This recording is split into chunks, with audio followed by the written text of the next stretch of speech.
Eles já fizeram história no futebol brasileiro, mas hoje vivem momentos bem delicados. No vídeo de hoje do canal do Nicola, vou te contar a história de 12 clubes brasileiros que estão bem longe da Série A do futebol nacional.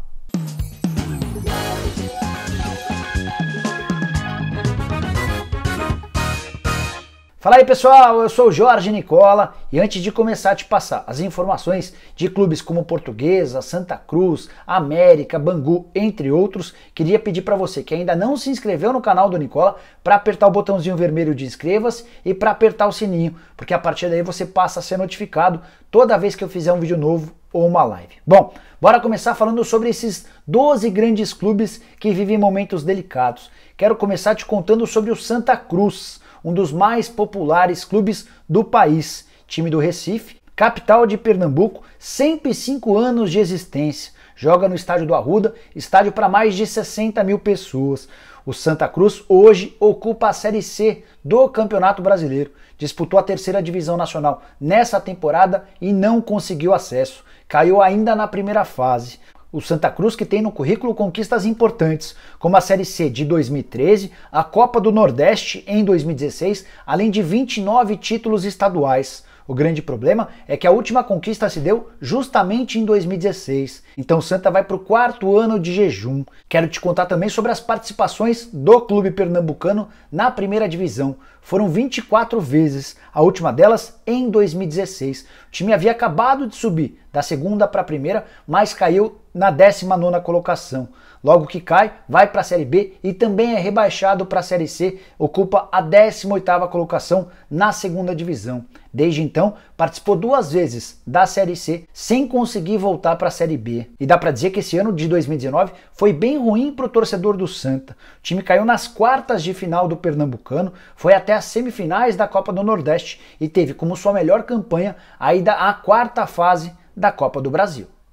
Depois do Santa, quero te falar sobre a Portuguesa. Não sei se você sabe, mas sou torcedor da Portuguesa e vivo o meu pior momento como torcedor. Nunca, desde 80, quando nasci, vi um momento tão ruim da Lusa, que não tem divisão para disputar desde 2017, quando o assunto é Campeonato Brasileiro. Em 2017 a Lusa jogou a Série D, acabou caindo na primeira fase e nunca mais teve um campeonato nacional para disputar. O pior é que, além de estar fora das 4 divisões do Campeonato Brasileiro, a Lusa não faz parte da elite do Campeonato Paulista. Joga a segunda divisão, a Série A2, e nessa temporada correu o risco de cair para a Série A3. Na reta final deu uma melhorada, conseguiu uma sequência de vitórias, mas nem foi capaz de se classificar para a fase de mata-mata da segunda divisão paulista. No segundo semestre, aqui no futebol paulista, os clubes que não têm divisão disputam a Copa Paulista, um torneio bem pequeno, de pouquíssima divulgação, e a Portuguesa conseguiu fazer feio até nesse torneio, não se classificando para a segunda fase. O pior é que ela acabou na última colocação de seu grupo e não joga desde o dia 24 de agosto. Próxima competição somente no início do mês de fevereiro, por isso essa sequência de 6 meses sem qualquer atividade. Portuguesa que tem mais de 300 milhões de reais de dívida, que tem o Canindé à beira de ser leiloado, vive um momento tenebroso. Lusa de tanta tradição, tricampeão paulista, a última das conquistas em 1973, é também bicampeã do Rio-São Paulo, já ganhou também a fita azul e foi vice-campeã brasileira. A derrocada da Lusa começa em 2013, com aquele caso Everton. Vou até deixar um vídeo aqui em que eu conto um pouquinho dos bastidores desse caso Everton. A Lusa foi da Série A para a Série B graças ao tribunal, ao tapetão, que tirou 4 pontos da Portuguesa na última rodada por conta da presença do Everton. Depois dessa queda, a Portuguesa jogou a Série B em 2014 e foi logo de cara rebaixada para a Série C. Na Série C ficou 2 temporadas, quando caiu para a Série D, e desde então, 2017, não tem qualquer divisão para disputar no Campeonato Nacional.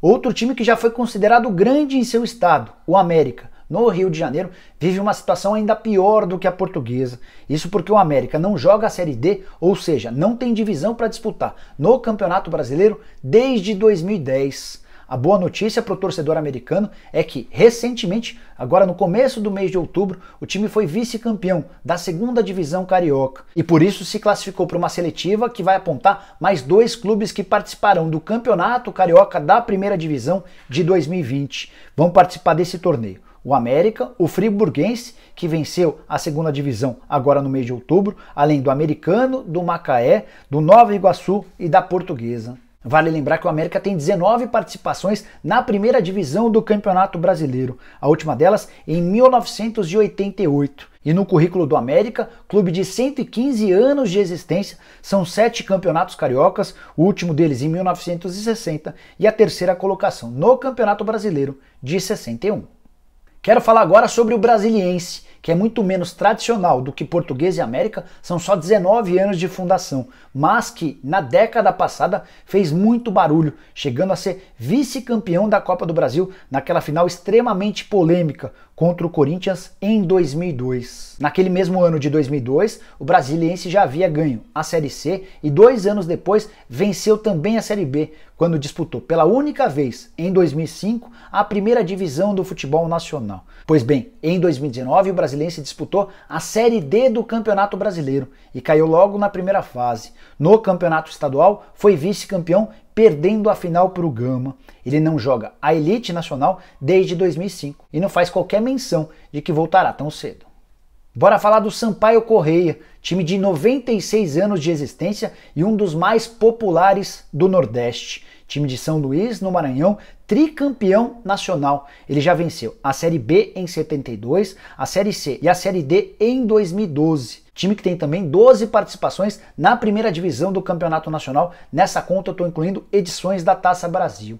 O Sampaio Corrêa, ou melhor, o torcedor do Sampaio pode se orgulhar de dizer que é o único time do Maranhão que já participou de uma competição oficial e internacional. Foi a Copa Comembol de 1998, quando o Sampaio chegou até a semifinal. E a Bolívia Querida, como também é conhecido, disputou em 2019 a Série C do Brasileiro, garantiu acesso à segunda divisão e vai jogar a Série B na próxima temporada. Ele foi vice-campeão, perdendo a final para o Náutico. Antes já havia sido semifinalista do Campeonato Maranhense. O Sampaio não disputa a elite do futebol nacional desde 1986. Sua melhor campanha na Série A foi em 1965, quando terminou na 13ª colocação, um time que foi 33 vezes campeão do Maranhão.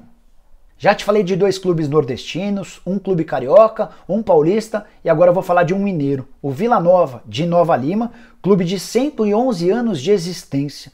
Clube que tem 5 títulos do Campeonato Mineiro, o último deles conquistado em 1951. Foi vice-campeão mais recentemente, no ano de 1997. Tem no currículo ainda um título da Série B do Campeonato Brasileiro em 1971. Pois bem, o Vila tem um calendário decepcionante, o pior de todos até agora. Ele não joga desde o fim do Campeonato Mineiro, ou seja, desde o dia 20 de março. Campeonato Mineiro, que tem 12 times, ele terminou na 9ª colocação, correndo sério risco de rebaixamento e desde então, por falta de divisão de Campeonato Brasileiro e não ter qualquer competição em Minas Gerais para disputar no segundo semestre, não entra em campo há mais de 9 meses. O Vila, que participou 3 vezes da Série A do Brasileiro, não está na primeira divisão nacional desde o ano de 1985.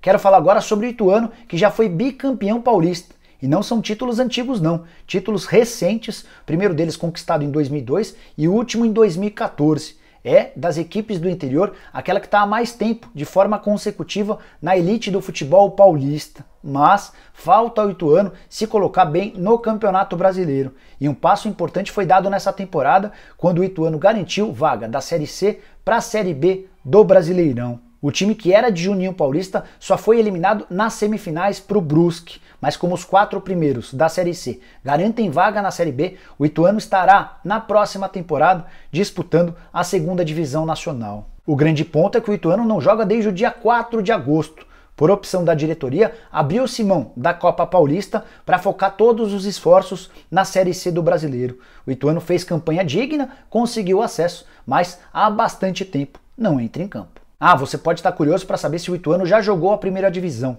Não, isso nunca aconteceu, até porque a melhor campanha do Ituano na Série B, a divisão que dá acesso para a elite nacional, ocorreu em 2004, quando ele terminou em 6º lugar. Quero falar agora sobre o São Caetano, campeão paulista em 2004, vice-campeão brasileiro em 2000 e 2001 e, pasmem, vice-campeão da Libertadores da América em 2002. Perdeu para o Olímpia no Pacaembu depois de fazer um grande jogo no Paraguai. O São Caetano, que encantou o país no início da década passada, disputou em 2019 a Série D do Campeonato Brasileiro, mas acabou sendo eliminado logo na primeira fase. Como prêmio de consolação para o seu torcedor, o São Caetano está na final da Copa Paulista e vai garantir acesso, se for campeão, à Série D do Campeonato Brasileiro, se for vice-campeão, à Copa do Brasil do ano que vem. O São Caetano, que não joga a primeira divisão do Campeonato Brasileiro desde 2006. Foram 7 participações na elite nacional. Mas, apesar de estar na final da Copa Paulista, o clima por lá é horroroso. Recentemente, todos os jogadores do elenco gravaram um vídeo fazendo um pedido especial aos patrocinadores por causa da crise financeira. Os jogadores relataram enormes dificuldades para manterem as contas de casa em dia por conta de salários atrasados. Chegou a hora de falar sobre o ABC, clube do Rio Grande do Norte, que tem o status de maior campeão estadual do país. 55 títulos do Campeonato Potiguar. Ninguém chegou perto dessa marca. O torcedor do ABC ainda pode se orgulhar de ser o único, ao lado do torcedor do América Mineiro, a conquistar por 10 vezes seguidas o campeonato estadual. Mas, dentro de campo, as coisas não vão bem para o ABC. Nessa temporada, o time caiu da Série C para a Série D, ou seja, terá de disputar na próxima temporada a 4ª e última divisão nacional. O ABC não participa do Campeonato Brasileiro da Série A desde 1985. Quero falar agora sobre o Paulista de Jundiaí, cidade muito próxima à capital São Paulo.